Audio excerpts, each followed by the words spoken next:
If you found your way to this video, you probably already know that submitting a pitch deck is needed to apply for Ideadvance. In the Ideadvance application guidelines, you'll find a link to a template pitch deck.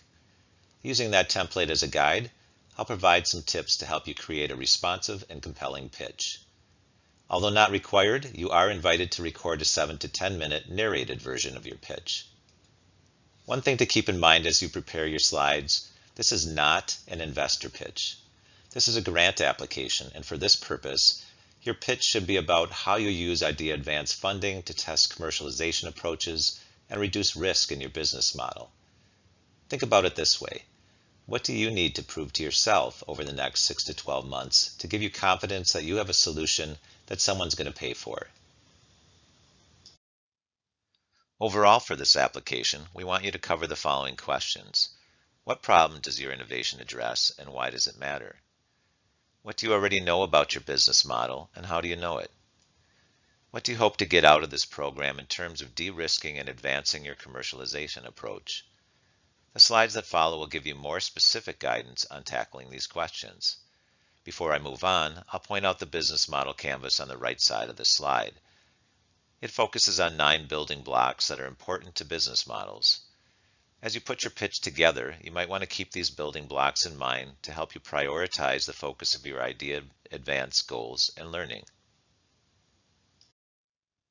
Whoa, there's a lot of text on this slide and the upcoming slides. That's because these are instructional. For your pitches, keep it simple and easy to follow.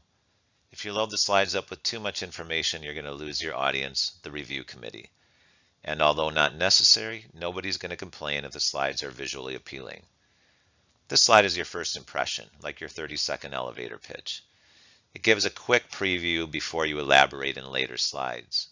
Here we want 4 things. 1, which stage 1 track are you applying for, small business innovation or partnered innovation?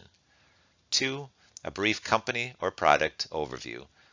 What benefit are you offering to what customers to address what need? 3, your goals for the program. Here I suggest you list a few bullet points. What are some initial business model hurdles you want to clear in the next 6 to 12 months? And 4, team. We don't want your resume here. Convince the reviewers that you have a team that is motivated and is able to put the time in to get the most out of the program. The next 3 slides on this template fall under the same heading, competitive landscape and market attractiveness. Although you don't have to cover this on 3 slides, I suggest you do. Let's call this slide Market Attractiveness. You might also consider calling it Problem or Unmet Need. If people don't understand the problem you're proposing to solve, they won't understand your solution. On this slide, set the stage. I suggest you start by zooming in to make it personal. Do you have this problem or someone you know? Put the reviewers in the head of a person who's feeling this pain. Then zoom out. How many people have this problem? What are the impacts of the problem? Money, time, health effects, something else? Try to quantify the broad impact of the problem. Demonstrate that there's opportunity beyond your backyard. Also, if you've talked with people to confirm this is a real problem or have some other edge that gives you credibility on this subject, be sure to highlight it. You set the stage a bit in the last slide by talking about the problem and its impact. Now use this slide to focus on your anticipated customer segment and value proposition. In other words, who do you think will actually buy your product or service, and what will motivate them to buy it? How many of these customers are out there? Try to quantify the size of the market opportunity. It's okay to use broad market trend data to set the upper boundary of the opportunity, but in most cases, that's not terribly useful. Try to drill down more. Within the broad market, are there smaller segments that are more likely customer targets for your initial sales? How big is the market opportunity based on those segments? At this point in your journey, what gives you confidence in your answers to the questions I just posed? Briefly call that out on this slide or in your narration if you decide to record your pitch. What would give you more confidence? Keep this in the back of your mind. In an upcoming slide, you'll be asked to identify project milestones. Now, tell us about the competitive landscape. How are people solving the problem now? If there are competitors already on the market, how is your innovation better? What advantages do you have that will make it difficult for others to compete? It's a red flag when someone says there are no competitors. If there aren't products on the market that you consider to be directly competing, address indirect competition. What workarounds are people using to get by? How do you improve upon that? A good way to approach this next section about operational barriers and benefits is to start with a diagram showing how you think you fit into the sales ecosystem. Imagine your product is ready to sell. Think about what needs to happen to get it into the hands of the buyer. What do you envision the distribution path will look like? What partners do you imagine will be needed? The diagram doesn't need to be fancy or overly detailed. Draw it out on a whiteboard and use a picture of it if you like. You might have noticed I use words like think, envision, and imagine when talking about this. The review committee understands you don't have definitive answers right now. That's the point of the program.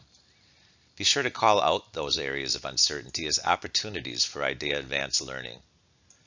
You'll also want to cover potential revenue streams in this section, maybe on a second slide. Do you think revenue will come from transactional sales of your product or service, from subscriptions, from licensing, or something else? Revenue streams and methods of payment can be sources of unexpected innovation in business models. What do you hope to learn about them?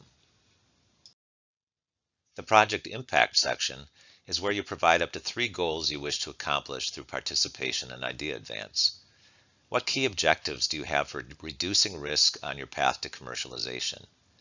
Think about the areas of learning you identified as you prepared the earlier slides. Where is your confidence in the business model the most shaky? What are the critical gaps? What few objectives will help you get the most out of the Ideadvance programming and funding? Don't be subtle here. State the objectives clearly and tell us why they are important. Now that you've identified your key objectives, tell us about some key steps you'll take to help you achieve them. Chart out some incremental milestones and make them tangible and quantifiable. If your milestones are too vague and without benchmarks, how will you know you've completed them in a way that's meaningful to your understanding of your business model? Maybe you want to conduct at least 10 interviews to gain insight into your revenue streams. Or maybe you have milestones that are relevant to a partnership. Do you want to obtain 1 letter of commitment from a beta testing site or pilot customer? Will the things you learn in Ideadvance help you make a case for applying for a specific follow-on grant or other financing? These are just a few examples. Be sure to propose timing for your milestones. Use a table, Gantt chart, timeline, or other visual to express this. This slide about your team is pretty self-explanatory, so I won't say much here. Basically, who have you assembled to participate in the program, and how will this team manage its time to get the most out of it? And don't forget to note the UW affiliation of at least 1 team member. And finally, provide a list of how you'll use the Ideadvance funds. This doesn't have to be an itemized list of every single expenditure you anticipate, but be specific enough to allow the review committee to see how you intend to fund your participation. One way to do this is to correlate the budget with your list of milestones. For example, to help us achieve milestone 1, we will allocate $5,000, which will allow us to travel to the such and such conference to conduct customer discovery interviews focused on X, Y, and Z. For milestone 2, we are budgeting X dollars for such and such activities, and so on. Note that $500 will be subtracted from your award and applied towards the Lean Startup programming costs. Be sure to factor that into your numbers. I'll remind you that the application deadline is July 9th. A link to the detailed application guidelines can be found among the Ideadvance information on the CTC website. Be sure to follow the instructions for submitting your pitch deck using our grant application portal. And if you decide to include a 7 to 10 minute narrated version, include a link that allows the review committee to easily access your recording without jumping through permission hoops. If they can't click on the link and immediately get to your video, assume they aren't going to see it. On the right side of the slide, I show the criteria the review committee will use for evaluating your application. This can also be found on the application guidelines. At the end of the day, keep in mind you aren't doing this for us. You're doing it for you and your business. When in doubt, Ask yourself, what do you need to prove to convince yourself to take the next step? What steps can you take to reduce risk as you try to determine if this is a business that will make money? Good luck with your application, and if you have any questions, don't hesitate to reach out to us.